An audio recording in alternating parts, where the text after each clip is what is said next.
Markets has been rattled in recent weeks. In part, the spread of COVID-19 outside China, and also oil price plunging as Russia and Saudi Arabia walked away from the table. My name is Abel, and I have Mr. Heng Kun Hao today to join us to discuss some of the consideration and what you as an investor should be doing. Thank you for joining us today, Kun Hao. Thank you, Abel. How long and how low do you think this global slowdown is going to be? So there's a lot of uncertainty and growing fear with regards to how deep or how prolonged this global growth slowdown will be. Now, suffice to say, the global economy is now undergoing a twin demand and supply shock. Demand is slowing down because we have stopped spending. Supply is getting disrupted globally as factories close down and manufacturing and international trade contract. On top of everything, we have a global oil slump. So that adds more pressure to growth because capex will be cut and credit costs will go up. Now, the good thing is that global central banks have started to cut interest rates aggressively, and various governments have issued stimulus packages, tax rebates, so on and so forth. So this synchronized monetary policy easing and fiscal stimulus should help ensure that when the virus gets under control, we will have a good rebound. And of course, the low oil prices will act as a positive tailwind. Given the deterioration in the virus outbreak, this rebound is at risk of becoming a much more shallower and slower U-shaped rebound. Markets has been volatile. In fact, we are seeing spikes we have not seen since the financial crisis.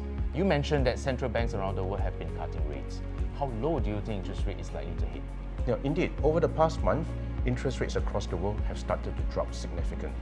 The US Federal Reserve, Bank of England, and Bank of Canada have all started to cut interest rates. We now expect Singapore money market rates to drop below 1%. Some countries will challenge the zero bound, and in certain European countries and in Japan even, we will still have negative rates. So in short, interest rates will stay lower for longer.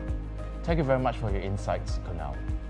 At UOB, we encourage customers to stay calm and not start heading for the exit. There are a number of solutions out there that we've identified that you may want to consider in the near term. In fixed income, we prefer short duration investment grade bonds, and we prefer to stay away from energy and transportation names. For equities, we like consumption, and that is a play that we prefer, especially in the high quality space. Companies with strong structural fundamentals and also high cash flows.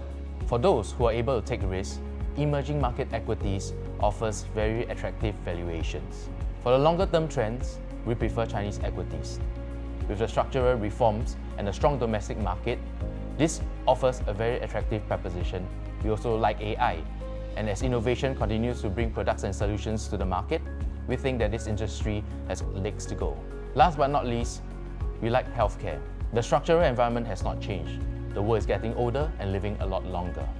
Take Singapore for example. By 2030, nearly 30% of Singaporeans will be aged 65 and above. In conclusion, we encourage customers to maintain a diversified and balanced portfolio, to buy into risk when the opportunity presents itself, and last but not least, buy in tranches and not in a single transaction.